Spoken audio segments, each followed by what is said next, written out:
So hey y'all, I'm back with another video. So tonight's video is yet again another Chioma Chats video podcast edition. So by the title, we're going to be doing another compilation video. On the docket tonight, we have Cardi B expressing how she felt suicidal and depressed following a very public legal incident that she dealt with. Young Miami speaking about how she likes golden showers, as well as Chrisean Rock's meltdown on the podcast No Jumper. So you guys know I love to do my compilations. Definitely label the stories down below. Story number 1, story number 2, and story number 3, so we can stay organized in our commentary. So without further ado, let's get right into this video. So our first story is about Chrisean Rock having a meltdown on the set of the No Jumper podcast show. So her and her boyfriend Blueface appeared on the show, and I'm not gonna lie, I didn't look too deep into this story because I really didn't even want to cover it. I have been avoiding talking about them because all I see is dysfunction and toxicity, and all I see is a young woman who requires a lot more self-awareness, accountability, and mental therapy than what the people around her are offering her. While on set, I believe they were trying to answer some questions from the host, and Blueface said something that ticked off Chrisean. Then she goes on a rampage and abruptly interjects the discourse by trying to talk over Blueface and also the podcast host, and she essentially throws a tantrum. Blueface seems to be oblivious as to why she was getting upset, even though I do think he provoked her and antagonized her. But in this case, I feel like if he answered the question honestly and it hurt Chrisean's feelings, I mean, he's been doing that, so it's nothing new. He then had Chrisean escorted off of the set and called security to take her out, and it did not end pretty.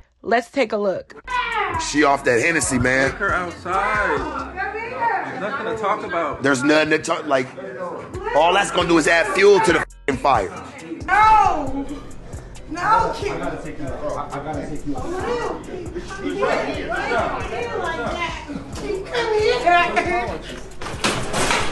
He come here, bro. What are you like? Why are you doing that? Why are you doing that? What are you doing that for? Josh, don't worry. Whatever it is, it's good. Hey, Josh, how's the camera? How's the TV? Is it good? That's gonna be It viral. broke.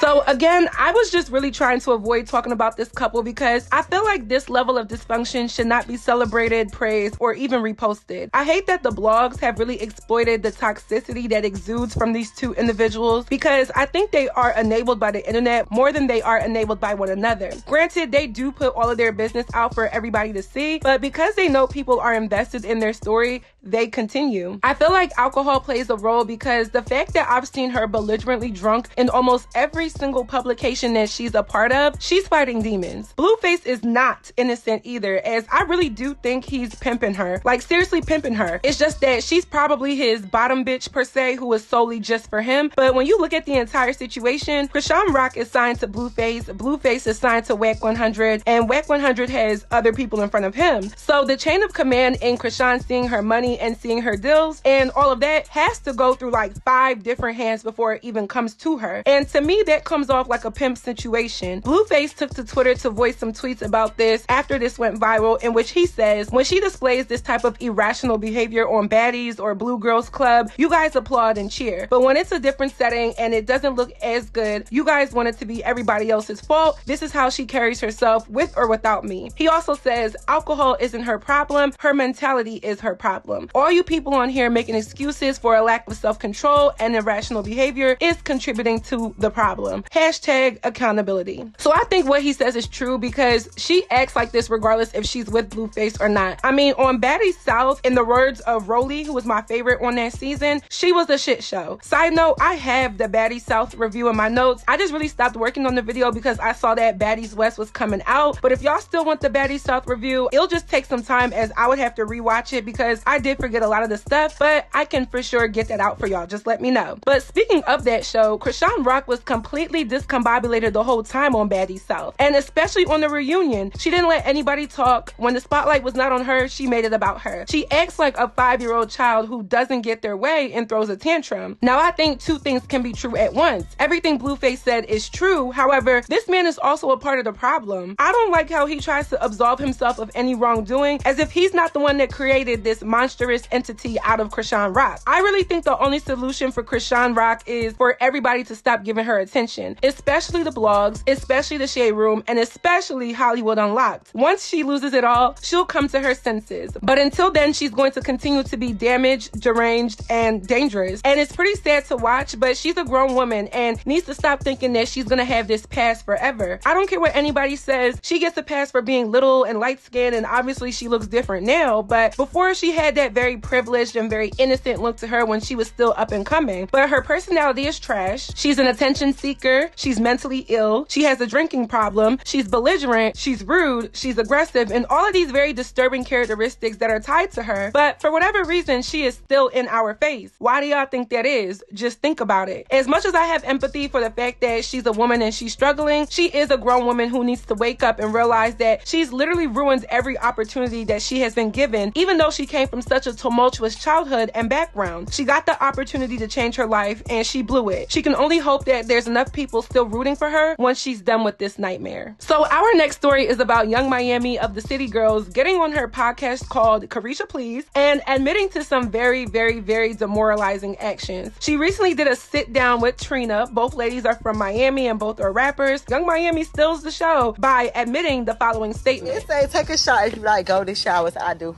Golden showers, meaning when the guy pees on you, pee on you everywhere. You like it? I just like it. You do?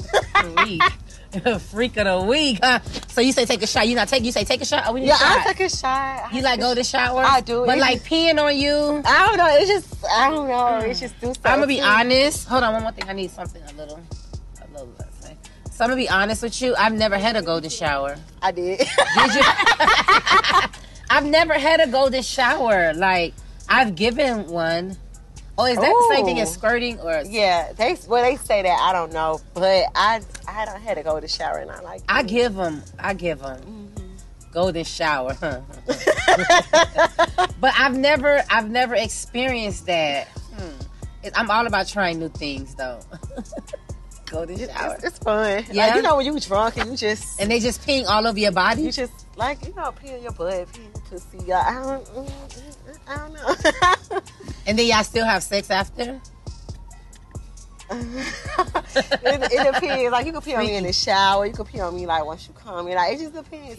It just depends on how the night. So I was also trying to avoid talking about this one, but I swear to y'all, nothing is trending today but these three people right now. But I think Young Miami is completely delusional, and I think she thinks being this transparent gives her the identity of being real, but some things are just better left unsaid. Somebody tried to come for me about talking about Young Miami's relationship, but I don't even think the relationship is the only issue. It's clearly and obviously her mindset and her self-esteem. When I said that she would be better off not putting up with Diddy's antics, some commenters tried to excuse it by saying she's a grown woman who is just having fun and spending a rich man's money. But like I always say, stop trying to feed me shit and call it sugar, because clearly there's more to it. She didn't say who, but I think people are assuming that it's Diddy who has given her this golden shower, hence why people are now dragging him and calling him P, as in P-E-E, urine Diddy. That is degrading. For somebody to piss on you, they might as well spit on you. You might as well take your talents down to Dubai. If you know, you know. And then there's people that want to say stuff about kink shaming. And I feel like this generation just makes up words now. I mean, kink shaming can be a thing to some people, but call me a kink shamer then, because I think it's disgusting to get peed on. Even as far as people saying that they like people spitting in their mouth during sex, I just can't get with that. Someone left a comment on my community post prior to me deciding to even talk about this topic, but I liked the comment. So one user said, speaking of thoughts and dating, yeah, off topic, this Young Miami situation is what I thought of with her. I like golden showers. I respect sex workers because they really have it hard and all they want is to be able to live and live good. But promoting a lifestyle that you have compromised and degraded for while having a career is ridiculous. I feel bad for her kids. Their mom wants the attention, money, and the lazy lifestyle so bad. People understand that when she asked for kids, she already knew about the other woman being pregnant, and this is in regards to P. Diddy. Desiring to be like her, I understand when we come from bad parts, we do anything to be in a better place. So I like this comment because of a few reasons. One being that Young Miami does does have small children. And I feel like mom shaming has become another defense mechanism for a lot of women, when I do think that people do have the right to call out the fact that Young Miami has young children, all while telling the world that she likes to get pissed on. That is not mom shaming. That's literally saying, ma'am, you are a mother. You should probably set a better example. But I know sometimes, and I mean sometimes, that's another sensitive wordplay that people try to use to excuse a lot of dumb things that a lot of women with kids do. Another reason that I like the comment is how it spoke on Young Miami coming from a bad place. So yeah, Young Miami comes from nothing, and to some degree, her being with P. Diddy is her feeling like she finally made it. But in this era of women and female empowerment, why are we celebrating a woman's whole entire reputation being contingent on the man that is actually hindering her entire perception? On top of that, she has her own money. Young Miami is not broke. She has her own career. She has her own shit. So let's call it what it is. She doesn't have any self-respect, and she thinks all of this behavior is giving her cool points for being transparent, when in reality, she's pulling her skeletons out of the closet, and it just comes off trashy at this point. I know people like to say I'm harsh, but I feel like the reason why I am is because of stuff like this. When I see women bringing themselves down, or when I see women selling themselves short, or when I see women not being accountable for the things that hindered them, I just naturally get defensive and passionate to guide others that my delivery does come off very straightforward. Personally, I think the only way to set people straight is to give them harsh reality. The harshest reality for Young Miami is that she is sinking her reputation for old man balls that have dropped further than the Great Wall of China. And this generation is so full of so many dumb joints, she's literally being gassed up to believe it's okay. I hate it here. I wish I was 25 in 1993 and not 2023. I like Caresha Please podcast. I think she's a great host, but I just wasn't here for this one, and I really hope this statement doesn't come back to bite her in the future. So our last story is about Cardi B speaking on her being depressed and having thoughts about ending her life. Cardi B recently did a sit-down interview with Jason Lee from Hollywood Unlocked. I actually really did not know anything about this until after I made my Cardi B video. My Cardi video was written and recorded obviously before this, but there's a few clips of her interview that have been circulating on the blogs. So I caught one, and Cardi B talks about how she dealt with feeling like she didn't want to live anymore after the entire situation between her and Tasha K. And just for a refresher, Tasha K is a YouTube blogger who put out false information about Cardi B's sexual health, claiming that she had herpes, and was very adamant about maintaining this rumor after Cardi B asked her to stop and remove her video. Tasha K refused, continued on with the allegations. Cardi B sued her. Cardi won millions of dollars and the defamation suit. Highly doubt Cardi B will ever see that money, but at least she was able to prove her innocence in the court of law and the court of public opinion. So this is the situation that led Cardi to feel like she didn't want to live anymore because she became super depressed. Let's take a look. Page 6, I have cursed out everybody. However, but you never filed a lawsuit. I never filed a lawsuit. And I never filed a lawsuit. This was getting out of hand. In 2019, I don't like talking about my feelings, because people, like, when you show weakness, people be like, oh, sympathy. And I feel like at first I thought they was doing it to me, but now I see they do that to every female rapper. So you feel you can't, like, honestly be vulnerable because... Yes, I'm afraid to be vulnerable because people want to say, oh, you be looking for sympathy, but this is really my life. Like in 2019, I felt like I was like somebody dead inside a body, like, and I kept telling people, like, I just want to die, like, I just wish I was dead, I want to be dead, I want to be dead, I can't escape my mind. Like, my husband had to take me to a trip to the ER. People from my management was calling him, like, I think there's something wrong with her, you need her help. It was really bad. And it's terrible when people are making fun of you. You ain't about to cry. No. Okay. I ain't about to cry. Your left eye's getting all wide. I've never seen you get emotional. You know how I am. I cry in private. I'm a gangster. But in 2019, like, imagine somebody saying that you have a disease, and then thousands of people run with it. And not only are they running with it, they calling you names. And then you have a daughter, and like every other mom, you kissing your daughter and everything, and people are saying, like, don't kiss culture on the lip, don't kiss your kid on the lip because you have herpes, blah, blah. That is insane. And then some people are gonna say little stupid little lies, but to make serious accusations, like, this was the last straw for me. The last straw was when that person said that my dad, a teenager, like, it's like, now you're not messing with me. You messing with somebody that's deeply, dearly in my heart, and you messing with my family. And then you start messing with my friends.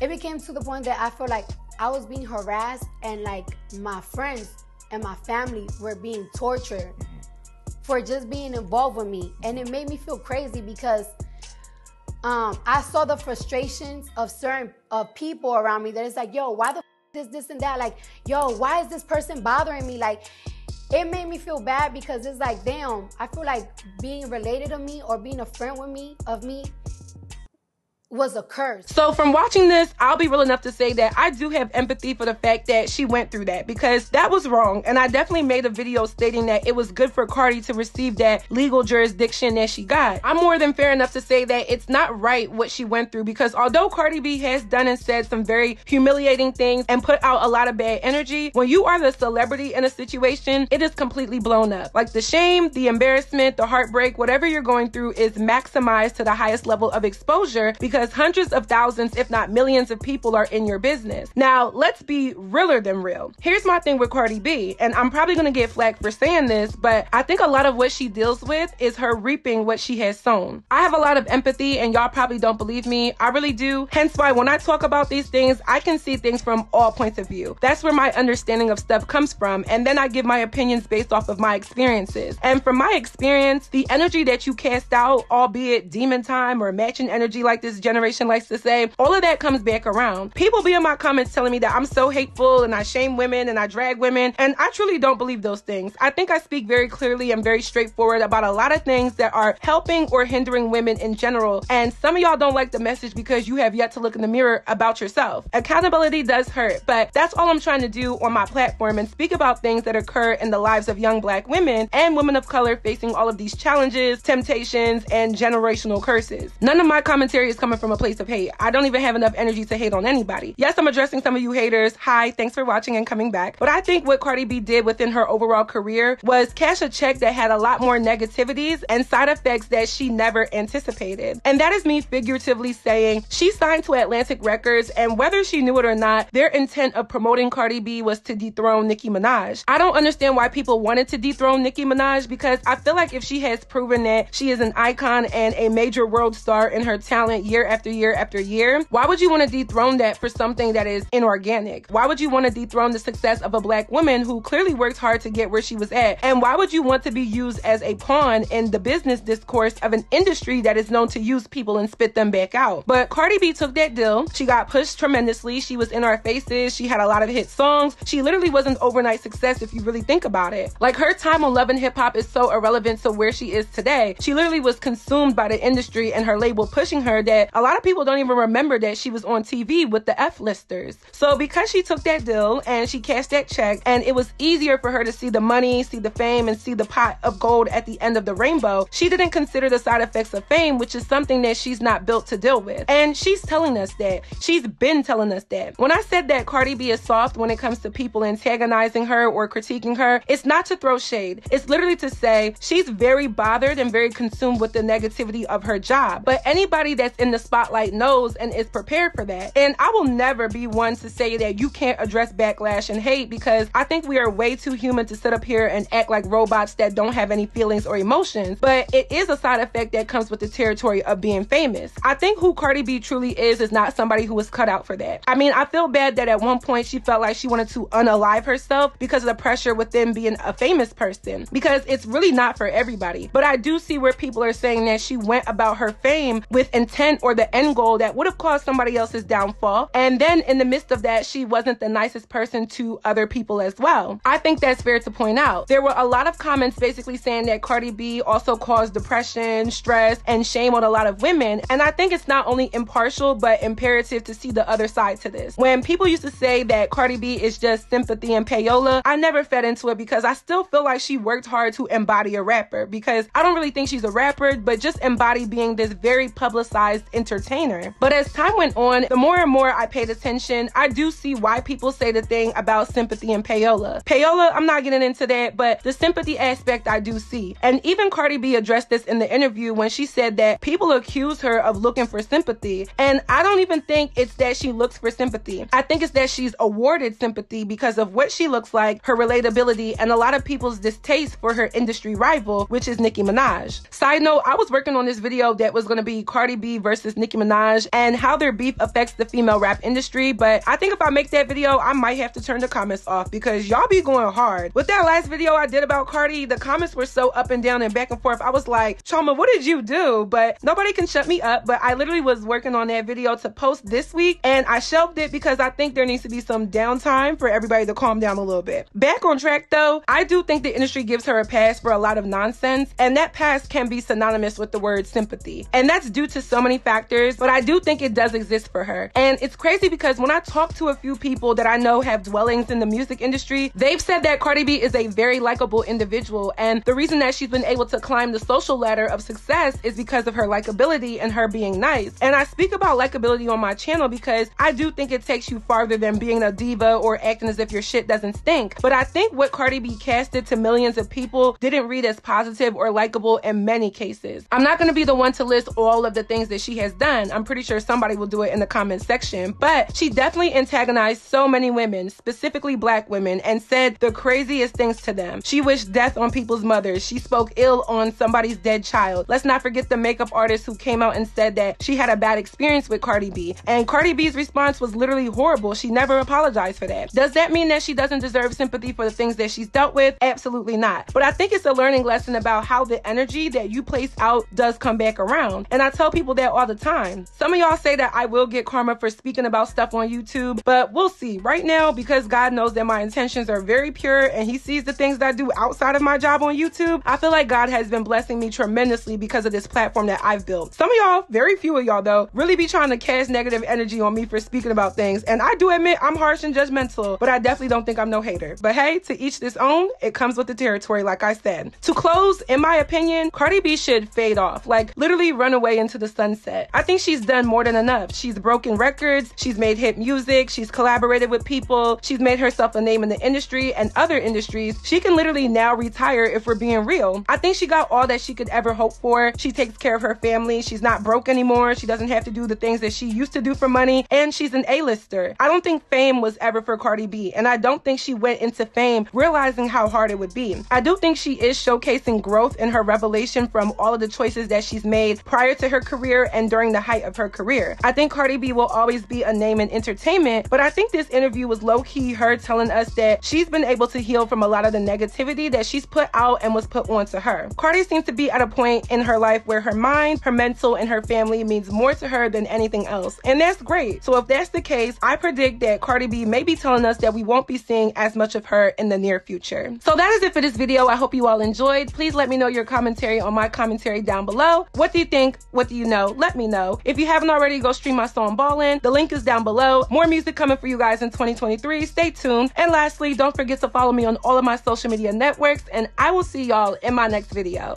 Bye, y'all. It's a ceremony, every day a cabaret. Get out my way, I'm out the way. They say I'm out the ordinary. All my favorite cousins up, they round the way and on the way. Had to come to auntie house, cause last time I did 20 I said I'ma call him when I need some money, I ain't tryna wait. Mansion in the motherland, bitch, leave it by the gate. All my favorite cousins up, they round the way and on the way. Had to come to auntie house, cause last time I did 20K, yo. Chioma, they don't know who they messing with. I be where the blessings is, my pockets never deficit. You can't touch all this excellence, you gon' need a prerequisite. You gon' need some relevance, so cut it OT Genesis. Pack in the mail from my boys in Abuja. Big, meaty, spicy, juicy, baby, call me Suya. I said 24/7, we stacking, racking. I'm a bad bitch, you fraction, lacking. Counting bread while he playing Madden. I'm in the building, bitch, what's happening? Queen Chioma up here, satisfaction. I'm really a vet, these joints need practice. Running in circles around them, we laughing. QTM girls like camera action. Wanna book the girls, you need 1,000 Andrew Jackson.